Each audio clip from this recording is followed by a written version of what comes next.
Em pauta hoje, tratando sobre cybercrimes com o professor de comunicação, Thiago Mendes, e o professor de direito também, André Weyer-Miller. A gente falou bastante no primeiro bloco, principalmente com as perguntas, né, que foram trazidas pelas pessoas aqui da Universidade Fevale mesmo, que tinham suas dúvidas.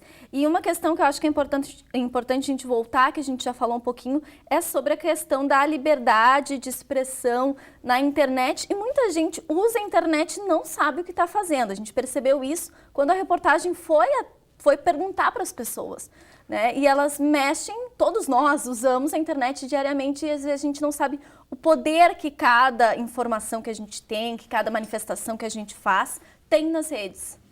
Bom, o maior problema disso, na realidade, é o nível de praticidade que a internet trouxe para a gente colocar questões, expor nossas opiniões e temas relacionados nesse sentido. O que acontece?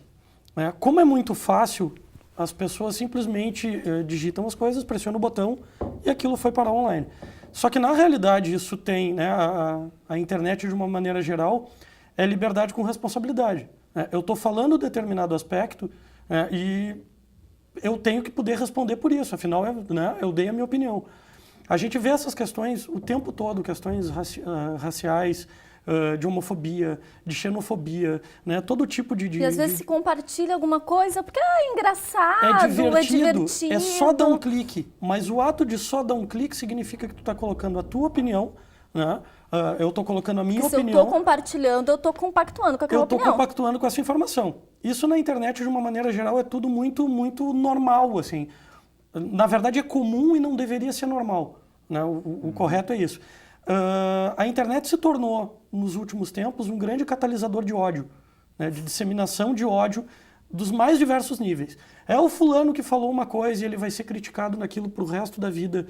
E as chegando coisas são a resultados descontextualizadas por vezes. Isso, exatamente. Né? Por exemplo, a gente está com toda aquela questão racial envolvendo o Grêmio agora, né, e a menina aquela que divulgou. A própria disseminação da informação sendo repetida. E em momento nenhum eu estou defendendo a menina pelo que ela fez. Né? Eu acho que ela tem que arcar com a responsabilidade do que ela fez, mas, de uma maneira geral, a própria organização da rede permitiu que, por exemplo, pessoas fossem jogar pedra na casa dela.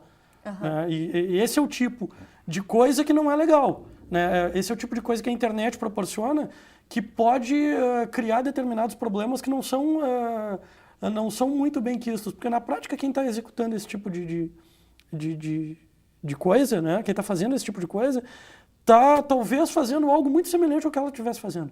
Sim. Né? Cyberbullying. Exatamente isso que eu queria perguntar, porque hoje se fala muito ainda sobre bullying nas escolas e tal, só que todo mundo já viveu, já passou por bullying. Só que com as redes sociais, com a internet, o cyberbullying acaba tomando proporção maior.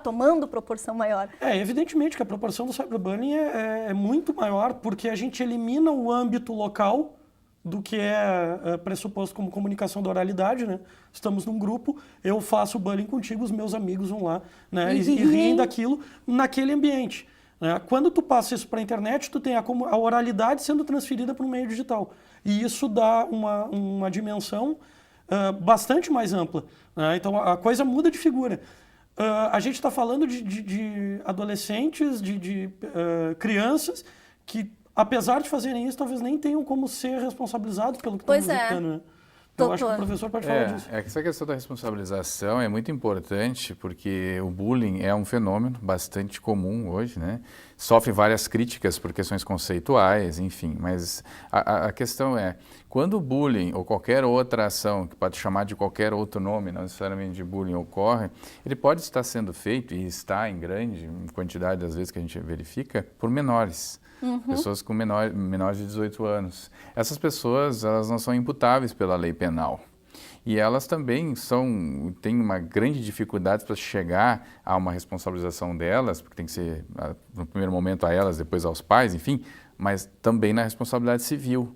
Então, não é bem assim a gente mover uma ação do âmbito civil em relação a um menor que provocou essa situação. Tu vai acabar envolvendo, sim, os responsáveis legais, pais ou, enfim, tutores, curadores dessa criança ou desse adolescente.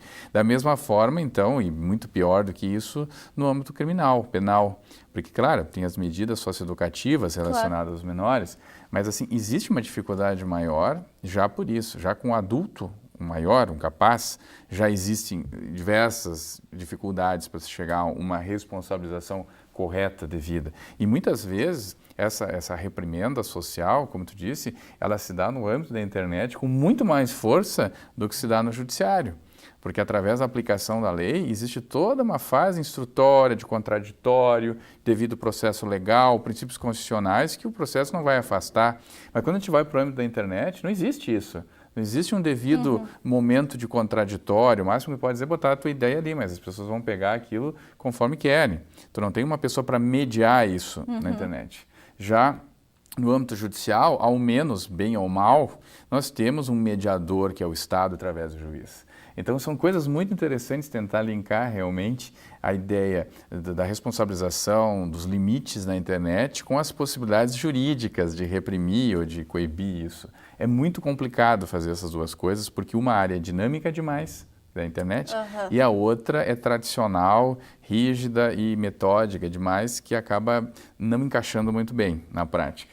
Então, eu diria assim que há uma grande dificuldade, sim, de tutelar essas relações sociais entre as pessoas no âmbito judicial, tendo em vista a grande volatilidade da internet, a grande rapidez com que se ocorre. Antes me perguntasse do tempo do processo. Isso é uma das grandes discussões que a gente tem no direito, é o tempo que as coisas demoram. Justamente isso, a internet ela é praticamente atemporal, vamos assim dizer, não sei se dá para dizer isso, mas ela é instantânea. Exato. E o judiciário nunca vai ser instantâneo. Até por uma questão de responsabilidade também, né? Evidente. Bom, a gente está chegando aí aos finalmente do programa e eu gostaria de fazer, então, o Marco Civil foi em abril desse ano, né? Isso, abril. Até agora, o que se pode dizer de como está o comportamento no judiciário, como está o comportamento na internet, se está tudo muito incipiente ainda ou já se avançou nesse sentido? Já mudou alguma coisa no comportamento na internet, por exemplo? Não, na realidade ainda é muito cedo, eu acho, sobretudo porque a gente ainda não teve os grandes exemplos sociais do sujeito que foi para a rede, falou uma barbaridade e foi exemplarmente punido por isso. Ainda é muito terra de ninguém, apesar da coisa, né, já estar instituída. Fica uma dica até para o internauta, para a gente poder colaborar com isso. Antes de apertar o compartilhar, pensa 1 segundo. É 1 segundo que se perde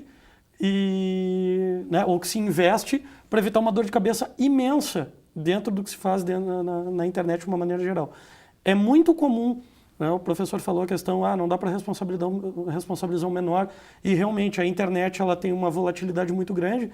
A volatilidade se dá pela velocidade com que as pessoas clicam nos compartilhamentos. Né? Essa volatilidade se dá, às vezes, pela capacidade que as pessoas têm de clicar em determinada postagem sem simplesmente ler a respeito do que ela dizia. Né? Vem aquela mensagenzinha no Facebook, fulano disse que tal coisa, né? Uma fotinho do fulano. E tu compartilha sem ter lido o texto. Automaticamente tu está te colocando como coautor daquilo, né? Como alguém que compactua com aquilo. A história da campanha do Justin Bieber, aquela que eu já mencionei no programa anterior, colocaram uma notícia falsa de que o Justin Bieber tinha raspado o cabelo porque estava com leucemia. Né? As pessoas compartilharam e mães e adolescentes foram no cabeleireiro raspar o cabelo. Em solidariedade ao cara, que não tinha nada do gênero. Foi uma notícia absolutamente falsa. Então, esse é o tipo de coisa. Exige um certo cuidado de nós internautas, porque é muito fácil da gente fazer uma bobagem monstruosa e ninguém está livre disso. Essa questão judicial, ainda temos que esperar um pouco para ver até que ponto essas ações vão surgir no judiciário, vão ser julgadas, até porque uma coisa é conseguir uma liminar, como se falava antes, a outra é julgar o processo devidamente instruído, com as provas e tal, até o final. Aí pode demorar muito. Então a gente ainda não tem assim uma clareza sobre como essa lei vai ser aplicada concretamente para essas situações. Mas eu diria, voltando para o início, a noção de responsabilidade civil civil, a noção de honra, de dignidade, de privacidade, ela é uma noção muito antiga já no direito. Então, dentro dessas perspectivas, existem muitas ações que estão hoje quase já sendo julgadas em fases finais para julgamento, ou já julgadas, muitas já julgadas, que tratam especificamente disso. E a gente vai ver que se há uma prova contundente de que essa pessoa causou dano a outra pessoa no âmbito moral, ela vai acabar sendo condenada, independente de ter ou não o Marco Civil da Internet, ou independente ou não de ter necessariamente essa lei que trata de crimes pela internet. Porque, na verdade, é só uma forma de tentar reforçar uma coisa que já existia. Então, não podemos entender essas duas leis como algo que venha solucionar esses problemas e nem como uma novidade absoluta, onde que a gente deve depositar todas as nossas esperanças em relação a uma melhoria nessa relação. Creio que não. Bom, obrigada pela participação de vocês aqui. Obrigada a você também que ficou aqui com a gente. Espero que você tenha gostado do programa. E para assistir esse e outros programas nossos, acesse nosso youtube.com/tvfevale e fique por dentro das notícias e tudo que acontece aqui na TV, na nossa fanpage. Claro, a gente também está na internet, nas redes sociais. Eu conto com você também para participar do nosso programa sugerindo um tema através do nosso e-mail. Até semana que vem. Tchau, tchau.